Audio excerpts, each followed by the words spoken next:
माझी पाककलामध्ये आज आपण बनवतोय इन्स्टंट स्टफ मसाला डोसा. डाळ तांदूळ भिजत न घालता अगदी पटकन हा मसाला डोसा आपला तयार होतो आणि तितकाच चवीला भारी लागतो. सगळ्यात आधी बटाट्याची भाजी तयार करून घेऊया. तर 1.5 चमचा तेल घेतलंय पॅनमध्ये. तेल तापलं की 1 चमचा मोहरी तडतडली की लगेचच 1 चमचा जिरं घालायचं. जिरं फुललं की इथे एक मोठा कांदा मी चिरून घेतलेला आहे. त्याचबरोबर 10 ते 12 कढीपत्त्याची पानं आणि 4 ते 5 हिरव्या मिरच्या घेतलेल्या आहेत. कांदा थोडा जाडसरच चिरून घ्यायचा आहे.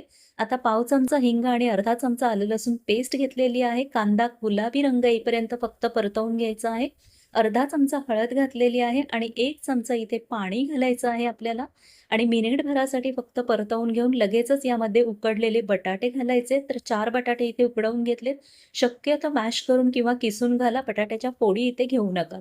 चवीनुसार मीठ घातलेलं आहे. मिक्स करून घेऊ सगळे जिन्नस व्यवस्थित आणि झाकण ठेवून 3 ते 4 मिनिटं छान वाफ काढायची.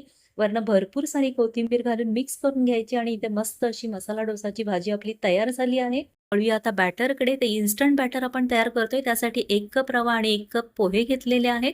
आता हे मिक्सरला फिरवून फाईन पावडर तयार करून घ्यायची. बोलमध्ये काढून घेऊया. 2 चमचे तांदळाची पिठी आणि अर्धा कप दही घेतलेलं आहे. थोडं पाणी घालून मिक्सर हे मिक्स करून घ्यायचं आहे. साधारण 2 कप इतकं पाणी लागलेलं आहे आणि याच्या गुठळ्या सगळ्या मोडून घ्यायच्या आहेत विस्करच्या साहाय्याने आणि छान हे मिश्रण आपलं तयार करून घ्यायचं. 15 मिनिटं झाकण ठेवून साईडला ठेवूयात. 15 मिनिटांनी रवा आपला छान फुलला गेलाय. पाव चमचा बेकिंग पावडर घालून मिक्स करून घेऊयात बॅटर आणि लगेचच आपल्या भाजीतलं मिश्रण घेऊन थोडंसं हातावर त्याची टिक्की अशी तयार करून घ्यायची आहे. जशी आपण बटाट्याची टिक्की करतो तशी टिक्की तयार करून घ्यायची. पॅन गरम करून पॅनला ग्रीस करून घेतलेला आहे. त्यामध्ये आपलं बॅटर घालूया आणि 1 ते 1.5 मिनिटांनी त्यावर टिक्की ठेवून पुन्हा वरनं ते कव्हर करून घ्यायचं. झाकण ठेवून 2 ते 3 मिनिटं छान असं वाफवून घ्यायचं आणि नंतर आपल्याला हे हलक्या हाताने पलटवून घ्यायचं आहे.